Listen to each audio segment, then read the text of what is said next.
فاسألوا أهل الذكر إن كنتم لا تعلمون.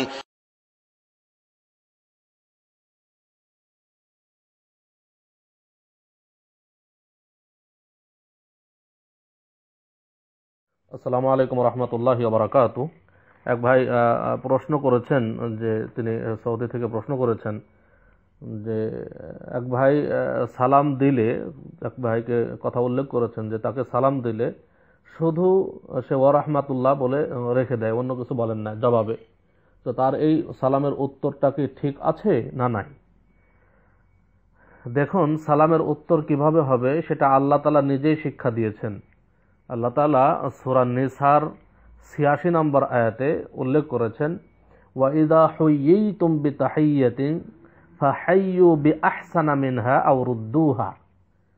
বলছে ওয়া ইযা হুয়্যিতুম বিতাহিয়্যাতিন, যখন তোমরা সালাম প্রাপ্ত হও বা অভিবাদন প্রাপ্ত হও, যখন তোমাদেরকে সালাম দেয় কেউ, ফাহাইয়্যু বিআহসানা মিনহা, তাহলে তোমরা যে সালাম দেবে তাকে আরো উত্তমভাবে সম্ভাষণ করো, উত্তম সালাম প্রদান করো। আও রুদ্দুহা, অথবা সে যা বলেছে তাই বলেই জবাব দাও। আল্লাহ তাআলা বলে দিয়েছেন, অর্থাৎ কেউ যদি আসসালামু আলাইকুম বলে তাহলে প্রথমে আল্লাহ বলছেন এর থেকে উত্তমভাবে দাও, অর্থাৎ ওয়া আলাইকুমুস সালাম ওয়া রাহমাতুল্লাহ বলো। কেউ যদি আসসালামু আলাইকুম ওয়া রাহমাতুল্লাহ বলে তো উত্তরে বলো ওয়া আলাইকুমুস সালাম ওয়া রাহমাতুল্লাহি ওয়া বারাকাতুহু, মানে উত্তমভাবে সালামের উত্তর প্রদান করা।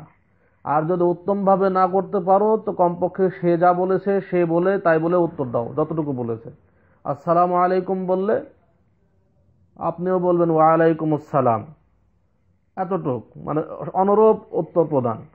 তো শুধু ওয়া রাহমাতুল্লাহ বলে সালাম প্রদান করা, সালামের উত্তর দেওয়া, এটা কোরআন হাদিস বহির্ভূত এবং এভাবে উত্তর দেবেন না। রাসূল সাল্লাল্লাহু আলাইহি ওয়াসাল্লাম, সাহাবায়ে কেরাম কেউ এভাবে উত্তর দেয় নাই, বরং সালামের উত্তর সুন্দরভাবে দিবেন। আপনি যদি বেশি না বলতে চান, কেউ যদি আসসালামু আলাইকুম বলে তা আপনি বলেন ওয়া আলাইকুমুস সালাম, ওয়া আলাইকুমুস সালাম, সুন্দরভাবে উত্তর দিবেন, সুন্দরভাবে উত্তর দিবেন। আশা করি প্রশ্ন উত্তর বুঝতে পেরেছেন। আসসালামু আলাইকুম ওয়া রাহমাতুল্লাহি ওয়া বারাকাতুহু।